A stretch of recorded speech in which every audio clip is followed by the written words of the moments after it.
And what are the price points in wine that people anchor on? $30 is very expensive. $14.99 is the sweet spot. $14.99. Okay. It's the sweet spot. It is. I listed my Sauvignon Blanc at its current price, $32, and then I showed it at $29.99. I showed it at $24.99, $19.99, $14.99, and $14.99 was the winner. That's the average price someone would buy a bottle of, one of the most famous wines of the world, Kendall Jackson Vintners Reserve. So people are accustomed to getting high quality white wine from California at that price point. So I am pretty much ultra premium at $30. But what I'm hoping for is that Massican becomes a wine that people trust and that they're willing to pay $30 for it because they can trust the quality and the content that's in the bottle.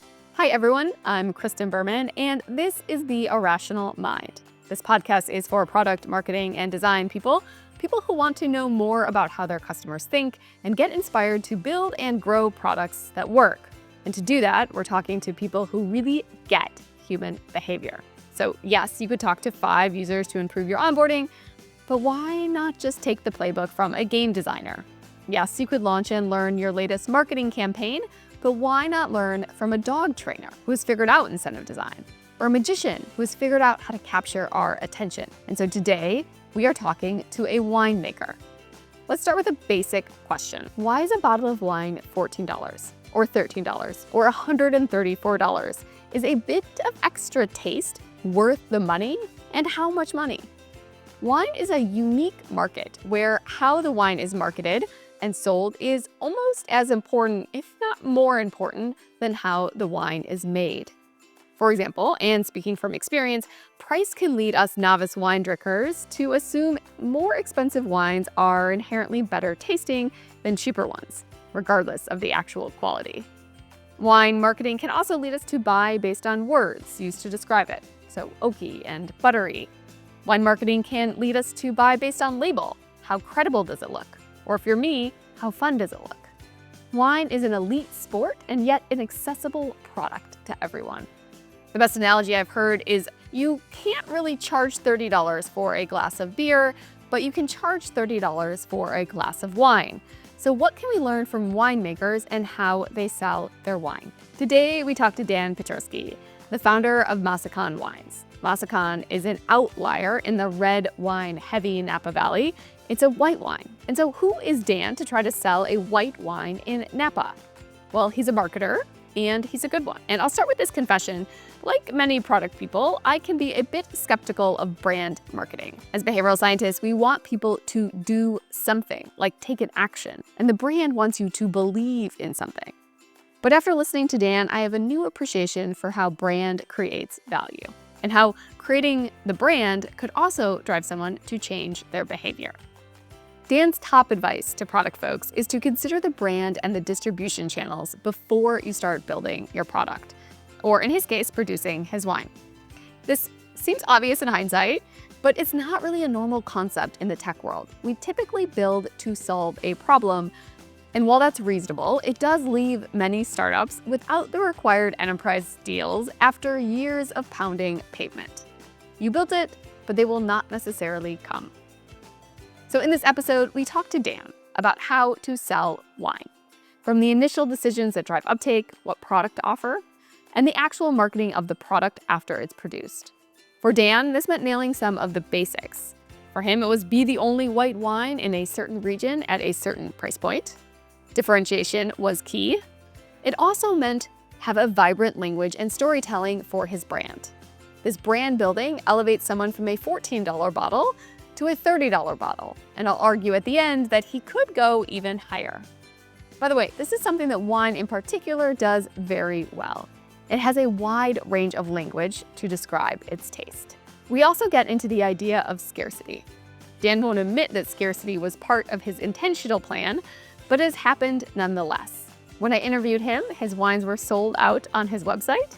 Just like you can't get a Louis Vuitton on Amazon, you can't get his wine at Safeway. This creates some value even if it means less scale. So I hope you have a glass of wine while listening. Let's begin. And on a more personal note, my day job is CEO of Irrational Labs. Irrational Labs is a SWAT team of behavioral scientists. We help companies design and build products that customers use, love, and pay for.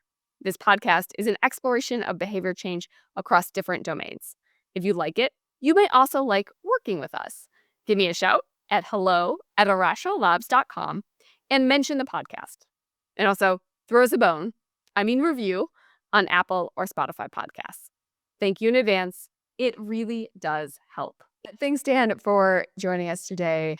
It is 10 a.m. by me, so unfortunately I'm not going to be drinking, but my heart is sipping wine. Maybe you can start by helping folks understand and describe your wine to people listening as if they were drinking it right now. Give us a taste, if you will. First off, thank you, Kristen, for having me. I am on the East Coast and it's 1 o'clock, so it's lunchtime. So I am eligible to have a glass of wine, but I do not have one in front of me at the moment. If I did have a glass of Massican in front of me, I would describe the wine as my vision for why I started the brand. It is California white wines made in a very Mediterranean style. And when I say that, what I mean is I lived in Sicily for a year, and white wines in the Mediterranean are very aromatic. They're just full of fresh flowers and blossoms and citrus and salt water. And that's really, I think, a wonderful food pairing wine. So it's the kind of wines I want to surround myself with on a daily basis.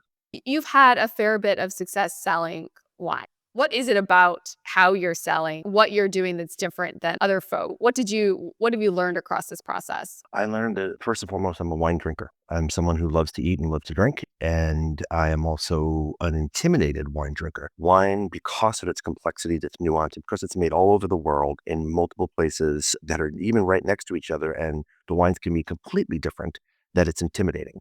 And that is something that we have to break that barrier down. And for me, it's always been about choosing wines at the table that we can simplify and talk to people in a way that gives them confidence. Because if you don't have confidence in what you're drinking, you're going to avoid drinking those bottles of wine. So I've made it a point to simplify it to a level that is just how I feel about wine. And I've noticed that a lot of people around me, whether it be my consumers or my peers, are in the same situation. They feel the same way about wine, and it helps them feel connected and confident when they're picking a bottle at a store or off a restaurant wine list. Maybe break it down. What do you mean by simplify? So tactically, what does that feel like? I can be like one of my peers and geek out about wine and talk about the soil and the dirt and what the microbes do to the vine's health and the vine's health to the wine's character. But I just told you that my wines are sunshine in a glass, sunshine in a bottle. It smells like flowers, feels like the Mediterranean Sea. I mean, that simplicity is like people can trigger that. It doesn't have to be the Mediterranean Sea. It could be your vacation to Miami or to the Jersey Shore where you've had that experience of those smells and those aromas and those flavors. And then that is going to allow you to feel a little bit more confident about your ability to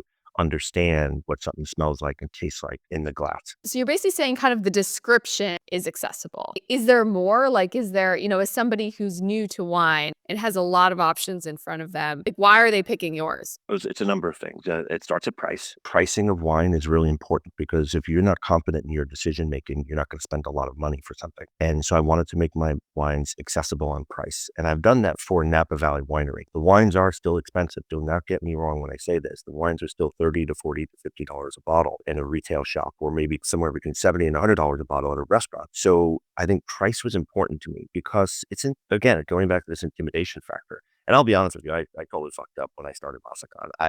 I was so intimidated when I was eating and drinking in New York City about mispronouncing French words and phrases and names of wines that are on wine lists, that I started to read more about wine and learn more about wine. So I was more confident when I went to a business meeting or on a date in a restaurant in New York City. And then I went and I started my own wine brand, and I chose a name that no one could pronounce. I put grape varieties in the bottle that no one can pronounce and or don't know what they are. And I had to rely a lot on referral networks and word of mouth. I had to rely on third-party reviews and critical reviews, and having success in the publishing industry for 10 years before I got into wine. I have a relationship with a lot of people in publishing because I could talk to journalists and writers and reporters on their level. Okay, so we've got basically the description of the wine is one factor. You're saying price is another. Did you start with $30, $40? Like, how did you pick that price point initially? I started with my wines at like $24.99, so $25, Okay. and then every 2 years I raised the price 10%, so 25, 27, 29.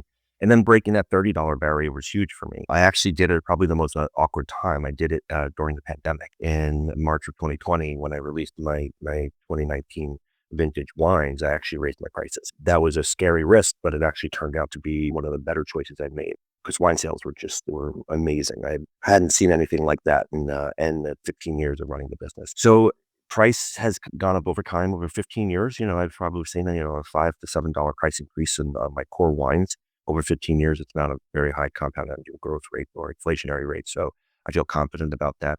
A lot of people say that my wines are undervalued for Napa Valley, and I fall back to this intimidation factor that I'm intimidated when I can't pronounce a grape variety or know what a grape variety is or where it's from or what this is supposed to represent in the bottle.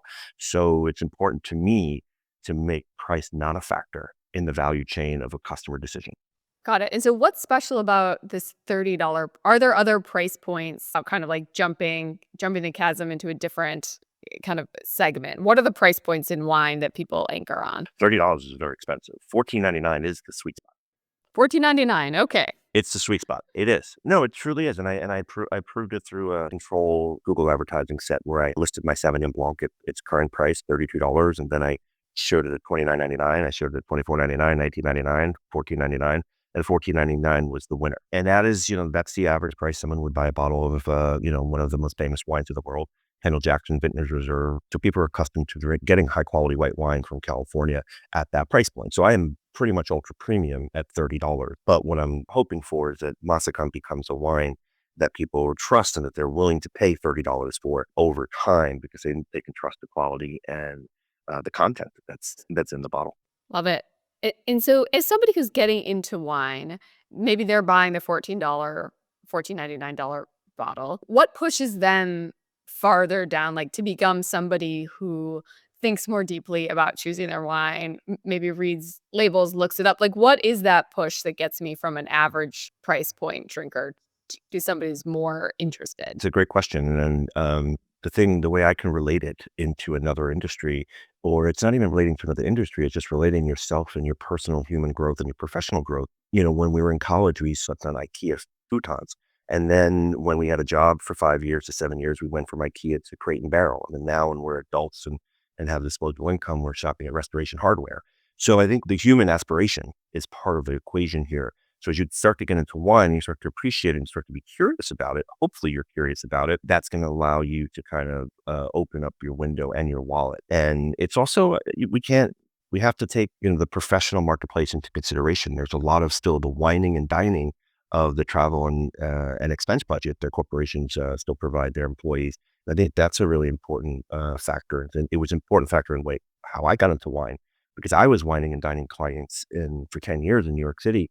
And I needed to extend my budget. And I needed to do that by not buying the most expensive wine on the list to show value or to treat someone valuably. I needed to find the best bottle of wine on the list that I can tell a story about, have that content behind it, and get them excited about it. So they didn't care about the price. They just got enthusiastic about why they were drinking that wine with me and how I was passionate about it. And that helped my teeny budget go a long way. And I think we have to understand, especially in a city like New York or London, going to be these situations where we are naturally inclined to eat at fancier restaurants and buy fancier wine because of the business professional relationship.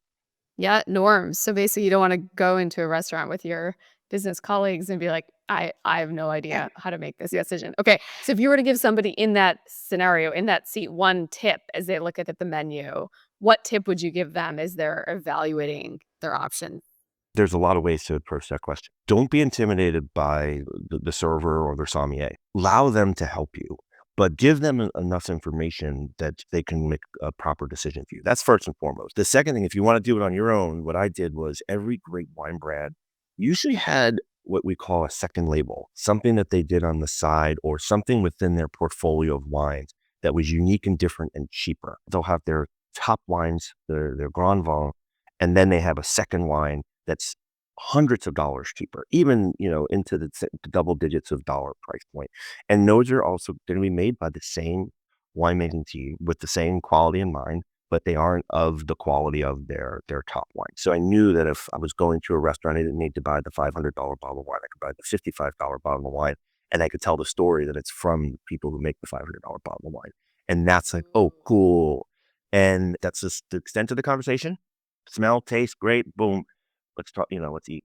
Yeah. So that's interesting because you basically have, you have, I'm going to go, you have like Banana Republic, Old Navy, which are owned by the same company, but completely different styles, cost point, like price points. So in a different world, they could have been the same brand and just differentiated kind of and said, this is for the professionals and this is for the tweens. And so wine has done that, but other brands don't. They really kind of do different names. They differentiate themselves. They're like, we're not the cheap brand, we're not the expensive brand. Why do you think wine can get away with this, with one label, but having different varieties? The geekiness of wine is that we love our dirt, we love our regions, we love the complexities and nuances that our regions can provide us. We also love the diversity of our regions, so we kind of lean into opportunities, and we also have to be we have to be very mindful of quality assurance, right? We have to think about the wine's quality. So we declassify a lot of the wine we make. Massican does this all the time. We declassify, a lot of the wine I make each year because I'll have 27 different vineyards with 11 different grape varieties and, 150 different barrel fermentations. And so I taste everything. And then one might just be, didn't have a good day and it really just didn't ferment properly. And Hmm. it's not going to make my final blend at $30 a bottle, but it might make a blend at $20 a bottle. It's good enough to declassify it to that level, and I think this happens all across the wine industry. But yeah, I hear you about the Old Navy to Gap to Banana Republic. It's a great example of that value chain because a shirt has a utility. Whether it's a $10 shirt or a $100 shirt, it has a utility. Alcohol has a utility, whether it's a $10 bottle or a $100 bottle. It's just, how it makes us feel when we're experiencing that $100 shirt versus a $10 shirt, the confidence we have of wearing Banana Republic versus Old Navy to a meeting, confidence we have, being knowledgeable about a bottle of wine on a table in a restaurant, in a business meeting, or at a date or celebration with your significant other. I also love the idea of declassifying do winemakers talk about this? The idea that you've, like, decided that it's not worthy? It actually gives me confidence to buy the wine because 'cause I'm like, "Okay, there's, like, 20% was declassified." Is that a word that is talked about to consumers? I don't think so. I think it's a really good point you make that we should be more open and transparent about that during the process. And I make a lot more wine each year than I put in under cork and in bottle, and it's a hit to the cost of goods. And it's one of the reasons why the wines become expensive is because we're not using everything we make. There's a secondary market where we would have the opportunity to sell some of that wine that someone else would then package up and bottle. But one of the great wines of Napa Valley only uses 10% of the wine they make every year. And then you wonder why the bottle costs $1,000 when they release it because it's 90%. Wow. They added 90% to their cost of goods to the What? finished product. And so it's a scarcity game as well. They're playing a scarcity game and a quality game. But they're willing to take the risk of making a lot of wine to find the best product at the end of each year. What have you found or learned about playing the scarcity game? Like, what works? It's really difficult, and when you're a brand like Massican, that focuses on, esoteric and unique Italian white grape varieties. If I'm making 33% of all the Tocca Filano and Ribolla Gialla in California, it's really hard for me to declassify and sell that wine if it doesn't really have a secondary market. So what I learned is, I can actually use that juice and use that wine to do something really great for me, which is an alternative product. And that alternative product is, I made vermouth for 11 years, and vermouth is an aromatized wine. So I use my declassified wine. I aromatized it. I made it a little bitter. I fortified it and I sweetened it. And I released it as a commercial product as an offshoot to my wine brand. And that was a way for me to take advantage of the value of having this declassified wine that was really valueless in the secondary marketplace. I guess conveying the scarcity is kind of this art. Like, how do you say this is from amazing land, that this Napa land is very limited. I have some good stuff. Like, how are you conveying either or conveying the limited number of bottles? What's your strategy there to, like, infer scarcity? I don't like the word no. When someone asks me to buy my product, I want to do everything in my power to make sure I can provide them the product. As a small business growing, my constraints were around capital. And now I'm in a very fortunate position to have a current partnership with EJ Gallo company. And I'm going to be able to never say no about having my products. I don't want my products scarce. Scarcity is it's a great business model, but it's not a winning business model for all brands. So for me, I want more bottles and more tables. I want people to have more experience with my wine, with my style of wine, which has been unique in California in the last 10 to 20 years. So it always pains me when I get an email when someone says, "Hey, I'd love to come visit you and taste with you in Napa," or "Hey, where can I find your wines in Arkansas?" And I have to tell them we're a small winery at this time, but we're growing. Please stick with us. Please stay in touch. We are not open to visitors. We are not here to accept you with hospitable hands, or we're not necessarily distributed in your marketplace yet, but please wait because we're growing. And so that's my kind of answer at this point to the question of like how I communicate scarcity. I don't openly say, get this now or it's going to be sold out. I don't want to tell anyone that. Yeah, but Personally. implicitly, you kind of are because it's not available. So it's interesting to say you actually just because you're small that it's inherently scarce. So you may not have to communicate that, but if you have a we're not selling on your website, you're saying we're not selling wine right now, this actually could infer a level of scarcity. Nice. So maybe let's double click into the story element because I know you've thought a lot about kind of telling stories and editorial. Can you talk about how you've one, kind of how you think about that, and then where do you tell the stories? Because, like, I'm meeting a bottle of wine on the shelf or in a restaurant, and so how are you getting the stories from you to me? Yeah, it's a good point, and I'm using a couple platforms right now, but for me, my goal with storytelling about was not about wine. It was just like, where do you want to drink a glass of wine?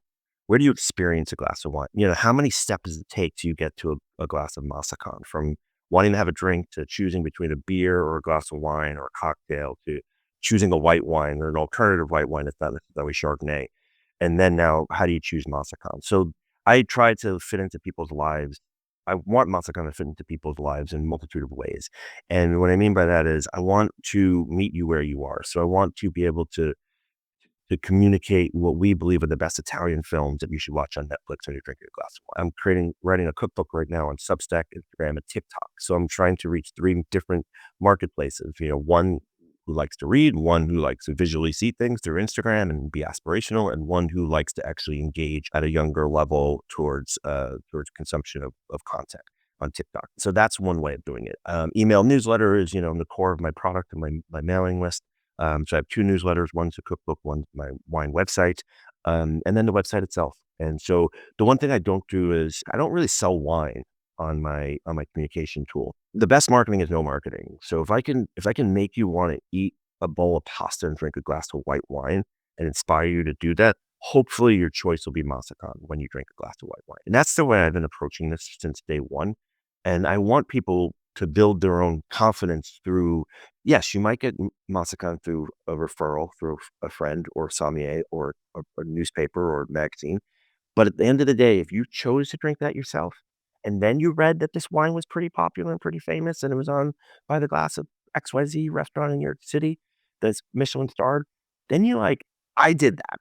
That's my confidence builder. And that to me has been the most important thing is that my customers feel good about their decision to drink Massican. So I try to reach them in so many ways. I mean, I have 20 hours of Spotify playlists that are all Mediterranean inspired. We have movie recommendations. I work in the art space with NFTs. And so we're just trying to meet people where they are because wine drinkers aren't just a singular breed of person. They have multiple hobbies and interests just like we do. We all do.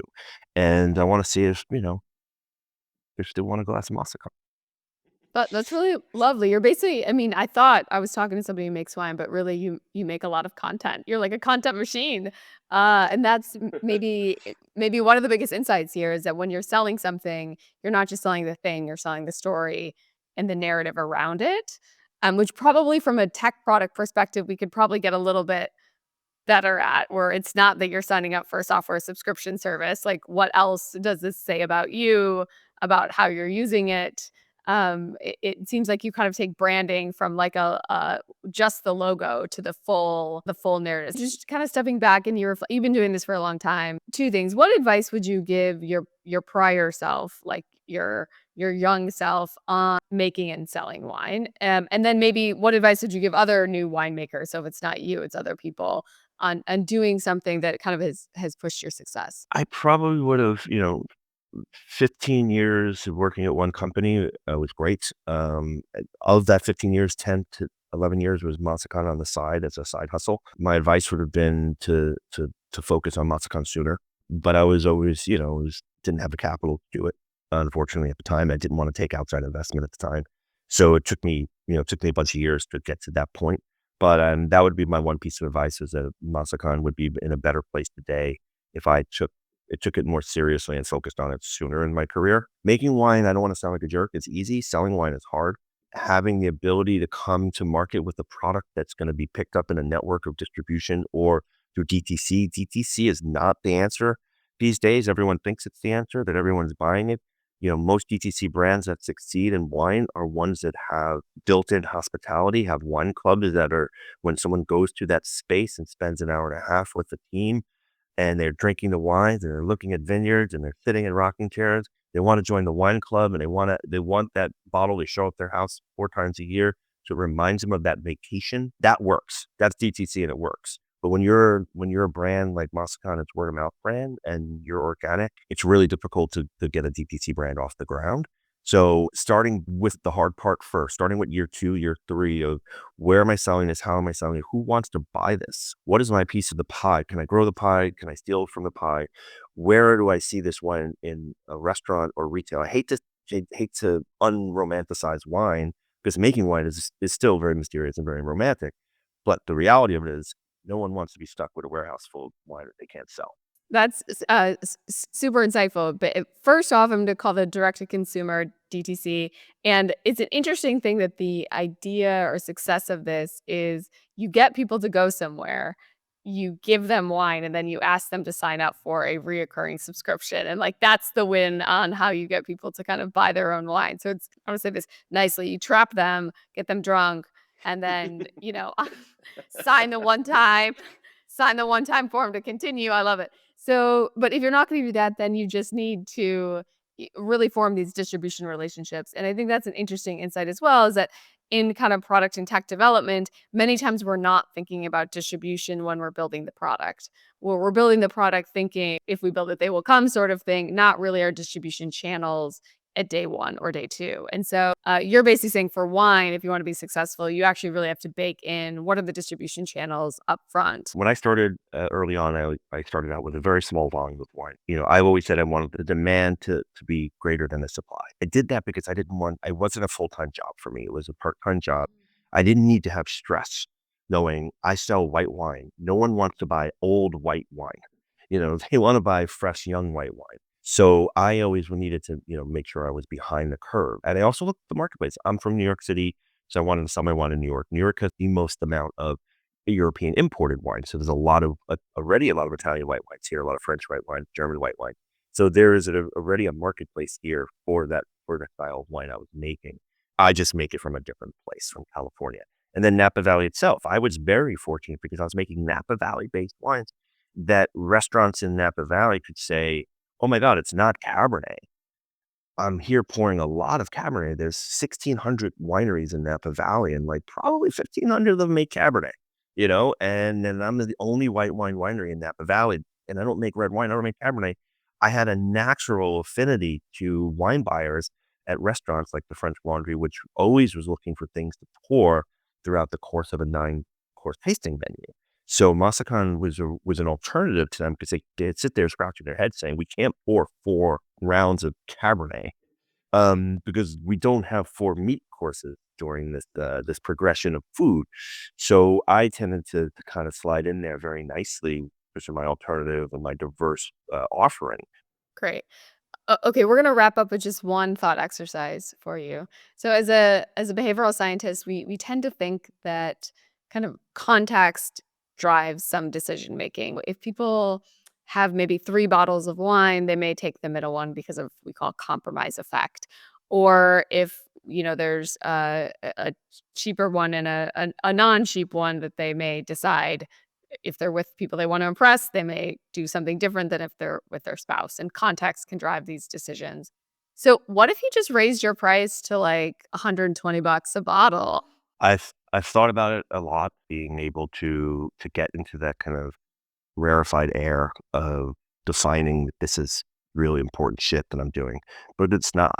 And when I started Massican, I also said to myself, my mother, which one of my wines is named after, couldn't afford the Cabernet Sauvignon, Napa Valley Cabernet Sauvignon wines that I was making. Her son, she couldn't buy my wines, couldn't afford them, wouldn't even consider paying that price for those wines. So I wanted to make a wine that was more accessible in price and more affordable. And I, to this day, have, kind of kept my idea that the way Matsukana will work in the long term is if we scale it. And that's why I have this partnership today with Gallo and family. Yeah. And thank you. And that's, it's also, I make a wine that there's so many wines in the Mediterranean style made in the Mediterranean that are so delicious and cheaper than the wine I make today. And so if you really want to you want to shop for quality price ratio, you can do a better job buying, a wine from Friuli or from Sicily or from Greece or the south of France, etc. And I think that there's that much diversity in the space at prices that my differentiating factor is a unique offering at a great price. And if someone were to want to, who's listening, buy your wines, how would they do it? Well, we'll be launching the website again soon. Right now, there's nothing available for sale on the website, so we are quite scarce. We sold out some of the wines already. We're only distributed in 11 states right now. That'll change in the next 2 to 3 years. We'll be distributing probably closer to 30 to 40 states, so we will have much more reach and accessibility. But right now, we're in a really small, tight spot because, so Mother Nature for the last couple of years is really bad to us with the drought here in California that kept the vines in a very stressed position, and product wasn't bountiful, unfortunately. So some of my wine production was lowered due to just the slings and arrows of Mother Nature. Okay, so I'll wait and maybe just I'll go to French Laundry. That Yeah. No, but I do it. You can find Masakan, depending on where you live. You can find it in Whole Foods. Find it at your fine wine retailer. Hey, just email me. I'm still a one-man show at Masakan. I'm still the face of the brand. So my team and partners at Gallo are handling a lot of the back end execution of the sales and marketing at this time. But I'm still answering every email. So just shoot me a note on the web or DM me in the socials, and I'll be able to help you out. Find a bottle of Muscat. Thank you for listening. If you like the show, go to irrationallabs.com to say hello to us or post a review on Apple or Spotify. Big thank you to the show's two Jacks, Jack Buer, our writer, and Jack Steger, our genius editor. Until next time.